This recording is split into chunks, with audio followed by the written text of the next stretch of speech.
Right now at 5, we check out the damage after a tornado moves through parts of Crawford, County, Kansas, and Vernon County, Missouri. And things calmer today, but more showers and possible thunderstorms in the forecast. We'll have a look at that forecast to get you out the door coming up. Plus, Moundville, Missouri community members also rally to clean up after the storm. The 4 states' most watched news starts now. Good morning and welcome to the KOAM Morning News. It's 5 a.m. I'm Samantha Walker. I'm Chris Warner. It is now, it's Thursday. It's Thursday now. And boy, what a day we had yesterday. Unfortunately, we did have a tornado touchdown that did leave damage. I know we'll be talking about that. Just kind of a wild morning. We can see, strong to severe storms early in the morning, but not to that extent. And I think that's one of the other things that kind of just threw everything off is we don't see extensive severe weather like that at that time of day. We see stuff like that later in the evening, but that's just a reminder too. We can get that kind of weather really any time of day, just very rare. Thankfully today, considerably calmer. We do have shower and thunderstorm chances and a very low risk for some small hail south of I-44. So again, nothing like what we saw yesterday. And we already have those showers starting to roll in this morning. We're going to start that look outside though, downtown Pittsburgh. We've got the cloudy skies because, rain showers already starting to roll into the area this morning. MoDOT camera 20th and range line looking pretty good so far. Still going to be a bit breezy today, but again, not as breezy as it was yesterday either. So here's Skywatch Storm Tracker. You got these scattered showers. Not all of this at this point is necessarily reaching the ground, but progressively we'll see additional shower and thunderstorm development across the region. As I mentioned, we have a low risk for some small hail south of I-44. That's the only severe threat we really have today. And even then, that's going to be very limited, and we're not looking at any kind of significant hail out there. And that'll be, again, associated with slightly better thunderstorm development in the southern half of our area. But we'll have, you can see there'll be pauses, there'll be breaks here and there, but we'll have scattered showers and storms continuing through today into tonight and tomorrow night and into our Saturday as well. A little chilly out there, 52 in Joplin right now, 48 in Pittsburgh and across the area. These temperatures, again, on the cool side for some. We've got some upper 40s and low 50s out there. And remember, yesterday we were in the low 70s, which was just another sign that we did have all the instability in place for those storms. And today, again, a little bit cooler. In fact, our temperatures really won't move that much through the day. Low 50s, scattered showers and storms. Kids getting on the bus. Southeast winds 5 to 10. Winds will start to pick up and shift out of the northeast, gusting to 25. Still more scattered showers and storms. You see the temperatures lower by 3 o'clock, 50. We're looking at possibly reaching some early highs this morning into the mid 50s, and then we're just going to kind of hover upper 40s, low 50s. So again, that's another reason why our severe threat is considerably lower, and we just have that risk for some small hail. And again, otherwise, just scattered showers and thunderstorms out there. As I mentioned, these storm chances will continue into the weekend, and we do have a chance for some strong, maybe low-grade severe storms tomorrow. We'll go over all of those details with you in the full forecast. That's coming up here in just a few more minutes. Samantha? Thanks, Chris. 4 staters begin the long process of assessing yesterday morning's storm damage, salvaging what they can and cleaning up their communities. It appears much of the damage is from a single tornado that swept through parts of 2 states. It touched down in the area of Arma and Arcadia in southeast Kansas around 7:12 yesterday morning. It remained on the ground as it crossed into Missouri, moving into the Moundville and Nevada areas, before finally leaving Vernon County just before 8 a.m. Despite the devastation, no serious injuries have been reported. We start in Nevada, where a number of homes and businesses are damaged. City Manager Gary Edwards says it's too early to estimate damage, but it appears to be substantial. He says the tornado appeared to hop, and then the damage is severe in multiple locations. Although some roads were closed earlier, he believes they are now all open. He says the community center is open to storm victims. Too early for estimates on damage, but we can say the damage appears to be substantial. The tornado came in from the southwest and exited through the northeast, but it hopped through town. So wherever it landed, that's where the substantial damage occurred. And so there were multiple locations throughout town where the damage was severe. Vernon County Sheriff Mike Bueller says they increased their patrols throughout the night. He goes on to say his department will not tolerate looting. One of the businesses that suffered extensive damage is Nevada Oaks, where many Missouri Institute of Welding students live. Sherry Snyder's family owns the housing, and one of her concerns is the safety of the welding students and her father, who was staying on the premises. Snyder was planning to move into a new home today. That home was destroyed in the tornado as well. But we could see the house from one of our cameras, so we could already see on the camera that the house was destroyed. We just didn't know about the garage, couldn't really see it. Snyder says the only person she's aware of that suffered injuries is the maintenance man for Nevada Oaks. She says she's glad the welding students are safe. Another community dealing with damage is the small Vernon County village of Moundville. Residents spent the day cleaning up the damage done to homes and businesses. Many buildings had their roofs stripped away, and the iconic Moundville gas station is nothing but rubble. On the other side of all of this devastation, there are people doing what they can to provide relief to those affected. All of these people are volunteers. They just live in the local area and they show up and they have equipment, and we're cleaning the streets, making the streets where they're passable. And people don't even know who they're helping, but yet they got chainsaws and they're out there doing it and equipment's moving it. And when a community comes together, you don't really have to ask. On top of all the community help, MoDOT, Missouri Highway Patrol, the Sheriff's Office, and the Red Cross have come through Moundville to provide assistance. There appears to be much less damage in the area of Arma and Arcadia, where the tornado apparently first touched down. Residents in that area tell us they heard the tornado pass and took shelter. Some homes and businesses do have damage. Woke up around 7:20 this morning to alarms going off in Arcadia, and we can hear them, and we're about 3 miles outside the city limits, and I could hear them, and we could also hear a sound I've never heard, having lived in Kansas most of my life. It was a very, very scary sound and a very still in the area. I immediately ran to my basement and started contacting the neighbors. Got my daughter up, getting her ready for school. Heard Doug Hetty come on the TV when I turned it on, saying that at that point it was in Arma, and we took shelter in the bathroom. It was coming our way, and when it got here, it's like the house started shaking. Really, honestly, I thought to have more damage than this. When I came out and looked, it sounds bad, but pleasantly surprised. At the time of our last interview, Irwin was still without power, but says he is grateful he only had minor damages. That's a look at this morning's top stories and weather in our first 7 minutes. Coming up on the KOAM Morning News. Carl Junction and Seneca High School baseball square off in Monette. We have the details. Plus, a zoo in Spain welcomes its first birth of an endangered Malayan tapir cub.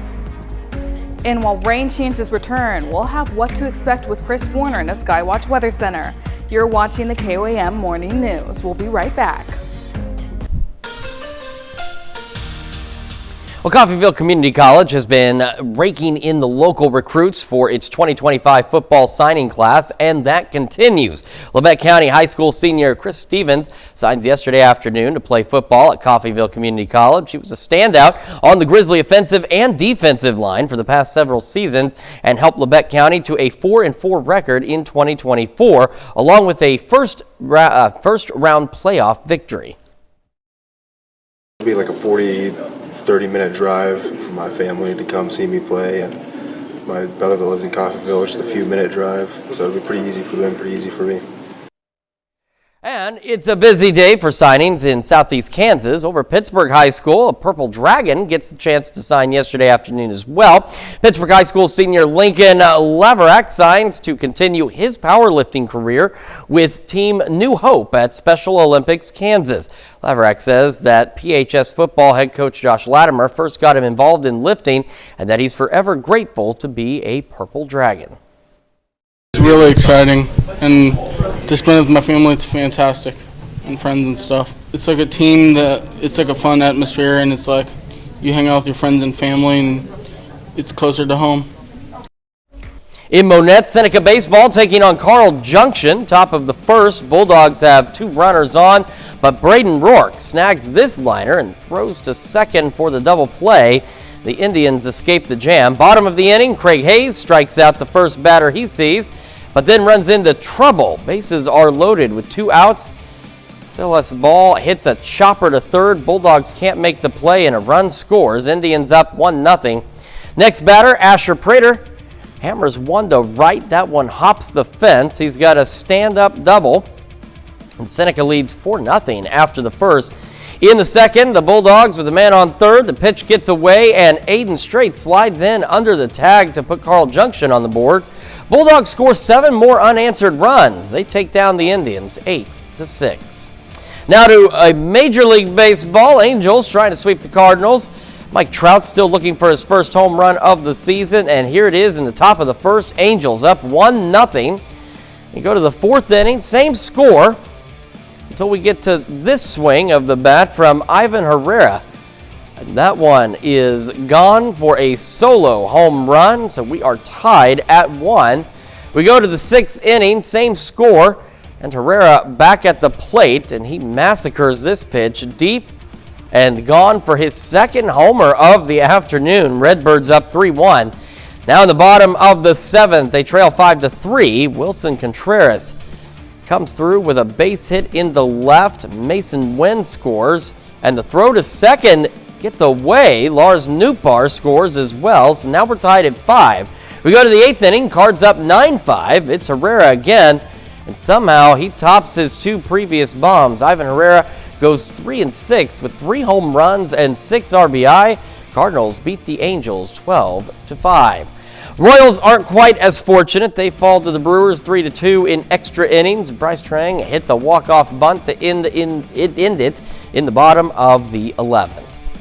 Well, still to come, a new study reveals that the shingles vaccine may help protect you against dementia. Plus, we got some showers, maybe some thunderstorms out there. Nothing, again, quite like yesterday. We'll break it down for you when we come back.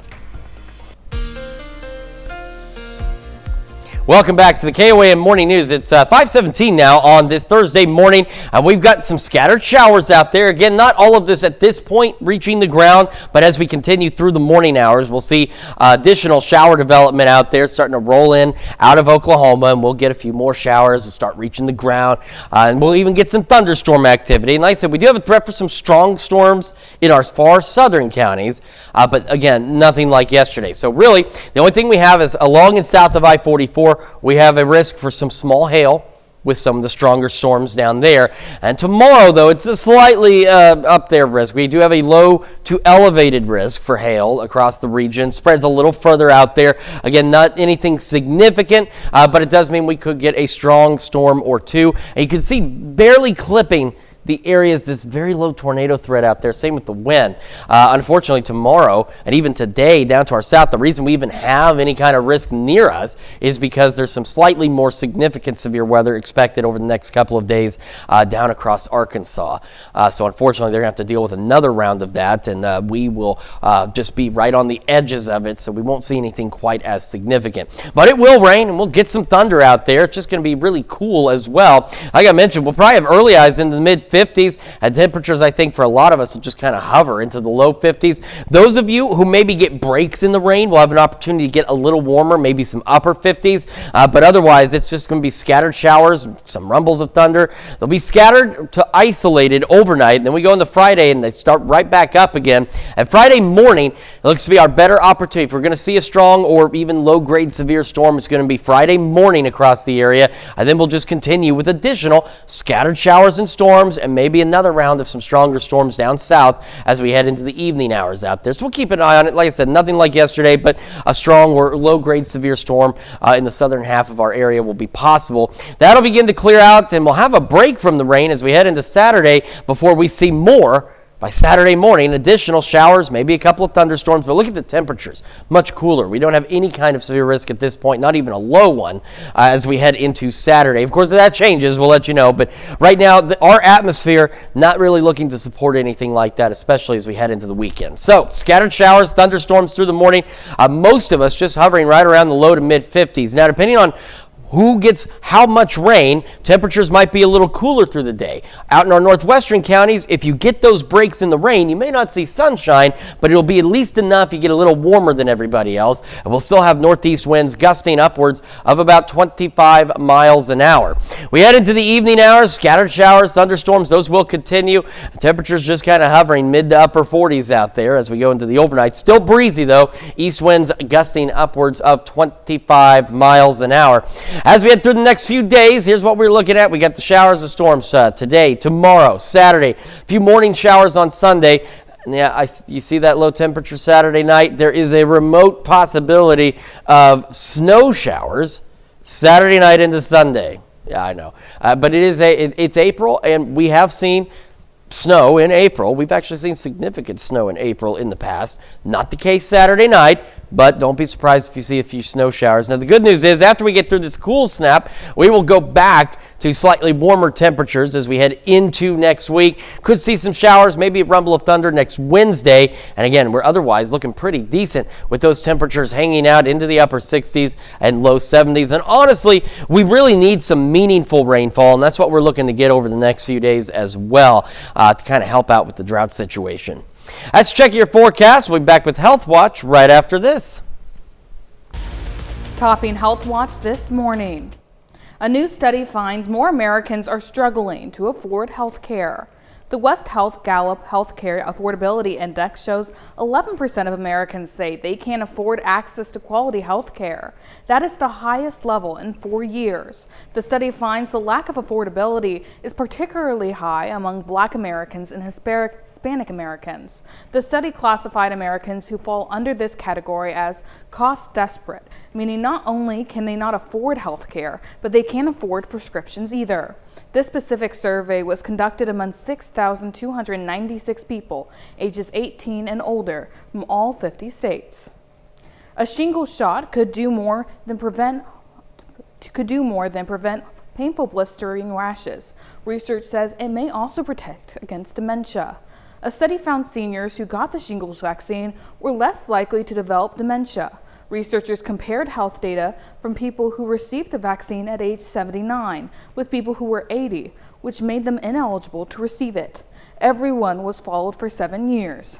Vaccine recipients were 20% less likely to develop dementia, and that influence was seen stronger in women than men.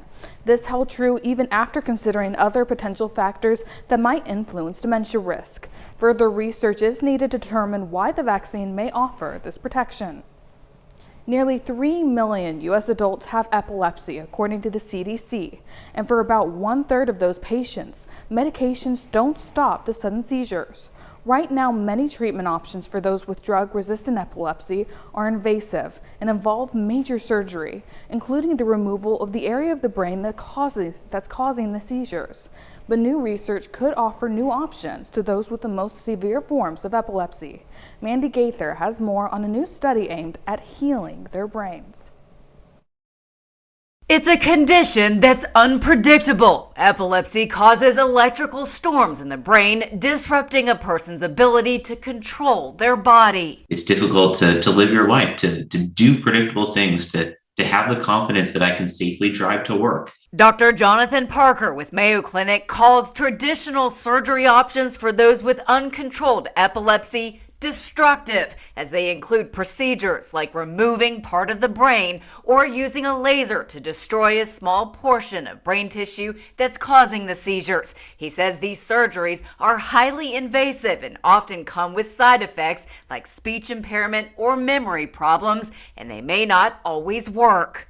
We want all of our patients to be seizure-free, and that's the goal that we're working towards. Right now, Parker is one of a number of scientists doing clinical trials of a new minimally invasive therapy aimed at healing the brain through the injection of cells that, over time, become part of the brain and hopefully help repair it. What cell-based therapies are trying to do is restore that normal balance between things that are exciting the brain and things that are inhibiting the brain, and normalize that balance so it's less likely for a seizure to occur. It's still early in the clinical trials, and the research is now focused on safety and efficacy of this therapy, but Parker says it's already providing some hope. If this one goes through and it's positive and it helps patients, think it opens up things for the future for these other disease processes too. For Health Minute, I'm Mandy Gaither. The Mayo Clinic in Florida also has another clinical trial that's ongoing in patients with severe epilepsy. Scientists there are combining deep brain stimulation with the implantation of special stem cells in the hopes that the procedures can better change the way the nervous system carries information to and from the brain during a series of techniques called neuromodulation. That's a look at some of today's top health stories. You're watching the KOAM Morning News. And we've got, again, another opportunity for showers and storms, but considerably calmer across the area with just a small risk for some small hail. We'll go over those details with you when we come back. Right now at 5:30, authorities respond to a 3-car crash as the storm rained down in Joplin. And we've got another round of showers, maybe some thunderstorms out there, but I want to emphasize again, nothing like yesterday. Love to look at that forecast, get you out the door coming up. Plus, authorities in Seneca responded to an early morning fire at a local vet clinic. The 4 states' most watched news starts now. Good morning and welcome to the KOAM Morning News. It's 5:30. I'm Samantha Walker. I'm Chris Warner. It is now Thursday. I didn't know what day it was for a minute, but it's Thursday. It's April the 3rd.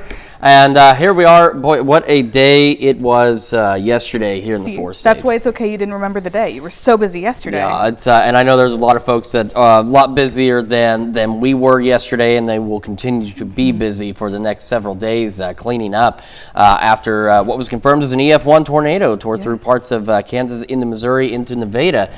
So again, just an absolutely wild scenario yesterday. You know, we don't typically see stuff that time of day like that. It's usually in the evening, so just kind of an out there situation. We do have additional shower and storm chances over the next few days. Nothing like yesterday, but some strong, possibly low-grade severe storms are also on the horizon for us. But we'll start first with, of course, our customary look outside. Downtown Pittsburgh, skies are already cloudy. We do have showers out there. Some of them reaching the ground, some of them not just yet. MoDOT camera 20th and range line looking pretty good so far as well. So here's the Skywatch storm tracker. So we just showed you the MoDOT camera in Joplin. Of course, the roads were dry. Even though there's this little shower, not all of this rain out there is necessarily reaching the ground. It's not until you get further west, say Bartlesville to Newada, Skiatook, Claremore, and then back up to the north, maybe around Sedan, just to the north of Howard, and maybe around the Eureka area. That's where we're actually seeing some of this rain reaching the ground. And eventually, though, we'll all get in on this rain reaching the ground, because if you look off to our southwest, in fact, take a look. You see the lightning. We do have some thunderstorms out there. Now, again, we're not looking like anything like yesterday, but we do have a risk for some strong thunderstorms with maybe some small hail along and south of I-44. We could get thunderstorms across the entire area through the day. It's just a chance for maybe some small hail is going to be along and south of I-44. Shower storms increasing through the morning, which we just showed you on the Skywatch storm tracker. Then we'll just have scattered showers and storms out there. Now, you can see the rain covers a good portion of the area. That's going to have an impact on temperatures for most of us. But if you're off to the northwest, where you might get a few breaks in the rain, not necessarily in the clouds, but at least in the rain, you might get a little warmer into the upper 50s, where everybody else may just kind of hover in the low to mid 50s through most of the day today. And again, cooler now than where we were yesterday. 52 in Joplin, 48 in Pittsburgh, and across the area, a mix of temperatures. You can see we've got some cooler swaths here and there. We got some upper 40s and low to mid 50s. Bentonville, though, still fairly warm this morning, sitting at 58. But even then, take a look at the temperature difference. Anywhere from 15 to almost 25 degrees colder this morning than we were yesterday, because yesterday we were starting very unseasonably warm into the low 70s, hence why we had the ingredients for those strong to severe thunderstorms we saw yesterday morning. All right, low 50s, kids getting on the bus, a few scattered storms. Make sure you got the umbrella. Keep an eye out for lightning. Southeast winds 5 to 10, because again, we want to emphasize that too. You know, lightning doesn't matter if the storm is strong or severe. Lightning is still dangerous, can still be deadly. Again, depending on where you are, a little cooler when the kids come home, about 50, still scattered storms with those winds picking picking up, gusting upwards of about 25 miles an hour. Scattered showers, thunderstorms again throughout the day. They'll continue into the overnight hours, a bit more isolated overnight, and then they'll return tomorrow. And again, highs for some of us, early highs in the mid-50s, and they're just kind of hovering out there. Others may make the upper 50s, depending on how many breaks in the rain that you get. We do have some strong, maybe low-grade severe thunderstorms possible tomorrow. We'll go over those details with you and talk about the weekend forecast here in just a few more minutes. Samantha? Thanks, Chris. As storms rolled throughout our area yesterday morning, authorities in Joplin responded to reports of a crash involving 3 cars at 7th and Joplin. One of the vehicles crashed into the front of the community clinic building. 2 of the vehicles had to be towed. One was able to drive from the scene. You can find more details on our website as they become available. Authorities in Seneca, Missouri responded to reports of a fire early yesterday morning. Multiple agencies arrived to find a fire at the former veterinary clinic at Highway 43 and Kentucky Road. Crews found 2 other buildings were fully involved. There are no reports of injuries. The veterinary clinic closed a number of years ago.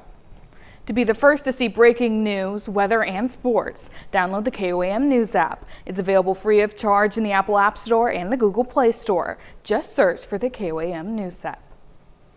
KOAM had planned to hold our Hero Fun USA telethon yesterday during our noon and 5 and 6 p.m. newscasts to help raise money for area first responders. But because of our storm coverage, that telethon is postponed. We'll let you know when we reschedule it. That's a look at our top news stories. Coming up this half hour on the KOAM Morning News. Dozens of people are forced to evacuate their homes after a volcano erupts in Iceland. Plus, Israel is expanding its military operations in Gaza. We'll have the latest. You're watching the KOAM Morning News. Topping World Watch. A zoo in Spain welcomes the birth of an endangered Malayan tapir on Saturday. The cub's birth marks a huge achievement in conservation efforts for this species. Its mother was pregnant for about 13 months. Both the mother and the calf are now in quarantine. Its weight and sex have not yet been determined. The Biopark Fungueral Zoo will ask social media users to help come up with a name for the tiny animal. This is one of 25 recorded births in zoos around the globe in the last decade, and the first Mayan tapir to be born in Spain. There are less than 2,500 of the endangered species left in the world. Dozens of Icelanders have evacuated their homes as lava spews from a nearby volcano. Flames and smoke shot through the air as a volcanic fissure opened near the town of Grindavík Tuesday. The Blue Lagoon geothermal spa, one of Iceland's biggest tourist attractions, was also evacuated. Magma flow began after 6 a.m. local time and was accompanied by an intense earthquake swarm. The island's meteorological office says the fissure has grown to around 500 yards and continues to grow. This comes just a year after the volcano came to life, after lying dormant for 800 years. In an effort to pressure Hamas into releasing hostages, Israel is ramping up its military operations in Gaza. Israeli officials announced they will be expanding their efforts to take over more land. Christina Coleman has the story. A wave of Israeli airstrikes killed dozens of people in the Gaza Strip. Palestinian health officials say nearly half of them were women and children. One of those airstrikes hit a UN building that had been converted into a shelter housing more than 700 people.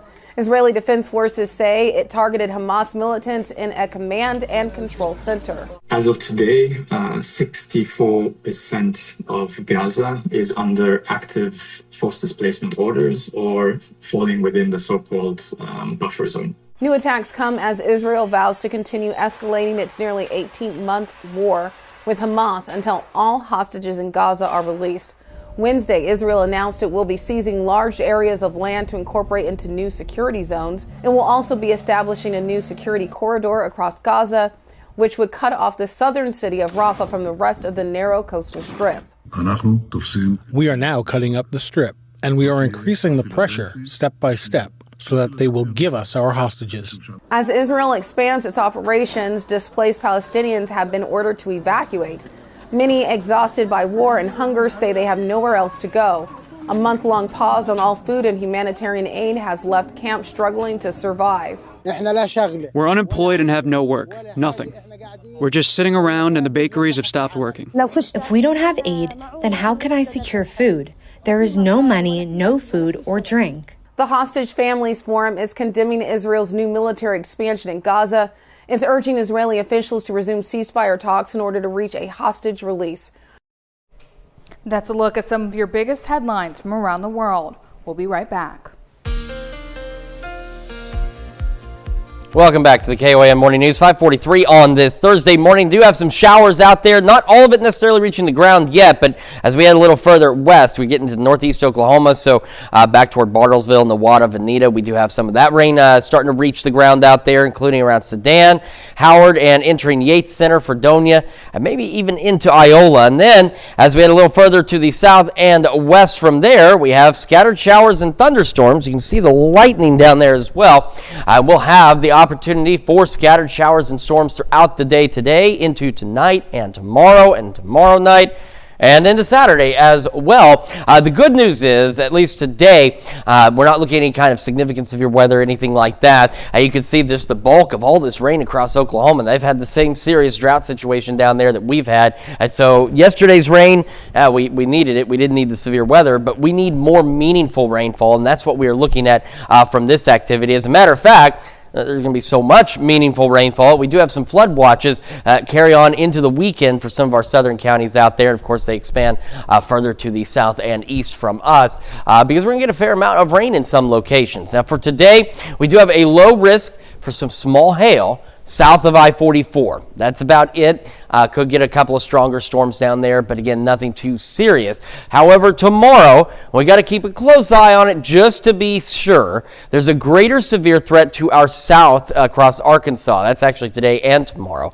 But we do have a low to elevated risk for hail across the region, so we could get some strong, low-grade severe storms. The tornado risk for tomorrow is just barely clipping us. I think the worst, any of that will really remain southeast of us. And if you look close enough into Benton County, just a little sliver of that low wind risk. So anything we see tomorrow, a greater concern is going to be with the possibility of some hail out there.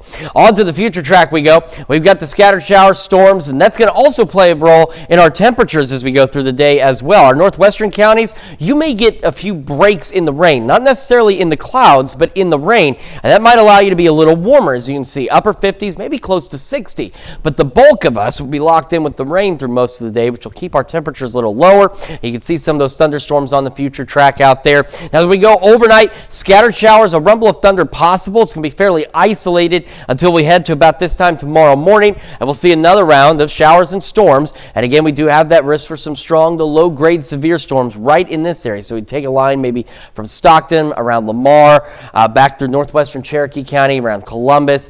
You get to that point and point southeast, as we showed you on the severe risk, we'll have that opportunity for some stronger storms. Outside of that, though, just showers and additional regular thunderstorms. And by the afternoon, it's going to be our better window for maybe seeing a couple of those strong or low-grade severe thunderstorms out there by Friday afternoon and evening. And we get another break Friday night into Saturday, and then by Saturday morning, about 8, 9 o'clock, here comes another round of showers and thunderstorms. At this point, we're not looking at any kind of severe threat for Saturday, not even a low one, but some thunderstorms will be possible. Look at these temperatures, though, much cooler out there, and they don't really move a whole lot either, similar to what many of us will see today. We'll be kind of hanging out in the 40s. Now, depending on how long the rain holds out Saturday into Sunday morning, our temperatures are going to drop back into the 30s. We could see a brief transition to some snow showers overnight Saturday into early Sunday before it changes right back over to rain. So nothing major there either, but just a heads up, if you see some flakes flying, if you're up really late Saturday night, that's going to be why as we get a little colder. Again, hovering for most of us right around the mid-50s, a few scattered storms through the morning, and that'll continue to be the trend. So again, those of us impacted by more rain, maybe early highs around the mid-50s before they start to level out into the low to mid-50s, and our northwestern counties a little warmer. Northeast winds also gusting to 25. Scattered showers, thunderstorms through the evening. It was a bit more isolated overnight, still breezy. East winds gusting to 25. Northeast winds tomorrow gusting upwards of 20, so not as bad. A little warmer tomorrow. Things pan out right, which is why we do have that slightly higher severe risk out there just in our southern counties. And we stay cool with the rest of the rain into the weekend. By next week, though, a few showers Wednesday, but the warm weather will return. That's Check Your Forecast. We'll be back with more right after this. Today in entertainment news, a look at a series launching today and a movie debuting next month. Here's David Daniel with the Hollywood Minute. Did you take our son along for a demon fight yesterday? I'm just trying to do something nice here. Actress and musician Jennifer Nettles acts and sings with Kevin Bacon in the supernatural horror series The Bondsman. Nettles says she was blown away by the script. As a musician, the way that I read things is the way that I write things. It's like I don't read them with my eyes, I read them with my ears. So how does this sound? Can I hear this? Does this sound authentic? Can I hear this in someone's mouth? And they jumped off the page as real to me, those words. So I loved the storyline. The Bondsman debuts today on Prime Video, and Bacon and Nettles' album Hell and Back is out Friday. And which genius will explain to me why I'm here? Keep the cat in the bag until I release it. Yeah? Great. We're looking for the Fountain of Youth. Oh, please, no. What did I just say about the cat in the bag? Cat wasn't happy in the bag. Here's your first look at Fountain of Youth, directed by Guy Ritchie. John Krasinski and Natalie Portman play estranged siblings who reunite for a global epic adventure in search of the mythical fountain. The action-adventure debuts May 23rd on Apple TV+. Getting my passport in Hollywood, I'm David Daniel. A school principal pulls an April Fool's fast one on a class of students, tricking them into thinking they'll have an additional year of high school and going viral in the process. Jeremy Roth has today's Take a Look at This. Watch students get schooled by a principal's epic April Fool's prank. 11th grade students at Australia's Wollongong Performing Arts High School were gathered for an announcement from their principal. This news will affect you all directly. But little did they know, it was gonna be a doozy. A mandatory Year 13 has been added to your educational pathway. And therefore, you will no longer be graduating in 2026. News of an extra year of high school left the students understandably shocked and stunned, and Principal Kylie Woods deftly left them hanging just long enough before setting the record straight. One other vital piece of information. Wollongong High School of the Performing Arts this year was selected to be a part of the 2025 April Fool's Day joke.